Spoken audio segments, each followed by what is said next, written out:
2 black students won school honors. Then came the calls for a recount. After 2 white families claimed a grade calculation error, a Mississippi school added their children as co-valedictorian and co-salutatorian, reviving questions about race and equity. There was an audible gasp in the room, then boisterous cheering and applause when the announcement was made. Ikaria Washington and Layla Tingle had been named 2021 valedictorian and salutatorian for West Point High School. But almost immediately parents of other students near the top of the rankings raised questions about who should have been honored. Within days, and breaking with long-standing tradition, West Point High School decided to name 2 valedictorians and 2 salutatorians, with 2 white students, Anna Berry and Dominic Forjover, joining the black students who had already been named. And in the nearly 3 weeks since that senior awards night, West Point, a mostly black town in the northeastern part of the state, has been split largely along racial lines, roiled by a dispute that included threats, a potential lawsuit and allegations of racism posted on Facebook.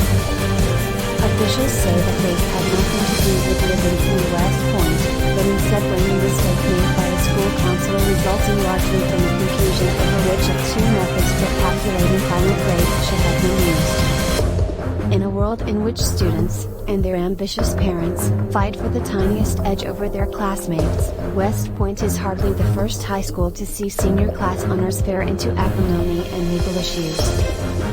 In Mississippi, where some public schools once defied federal orders to admit black students and issues of educational equity are still law, who gets honored and how can dredge up painful questions that are impossible to disentangle from the state's racial history.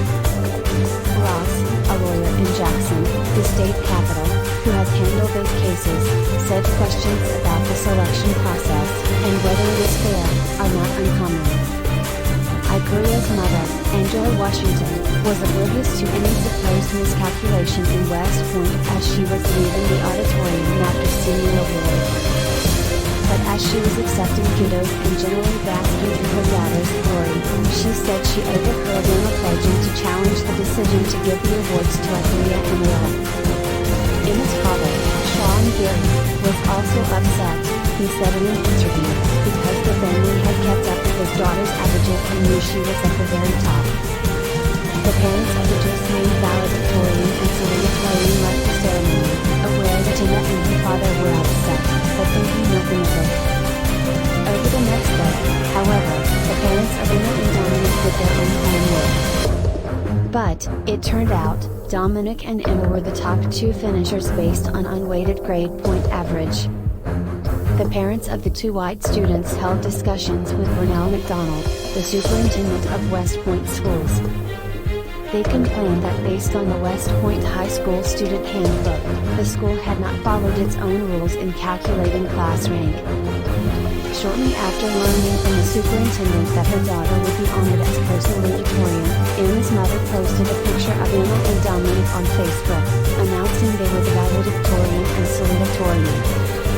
The next morning, as Ikaria and Layla prepared for their commencement speeches, calls started flooding the phone of Layla's mother with news about the picture, which had been reposted all over social media. I really wanted to cry in the office, Ikaria said. They had no intention of telling us, Monica Temple, Layla's mother, said. She questions the methodology used to determine class rank in West Point, saying it makes no sense, and why weighted scores are not used. On graduation night, all 4 students delivered their speeches at a ceremony at Humphrey Coliseum at nearby Mississippi State University.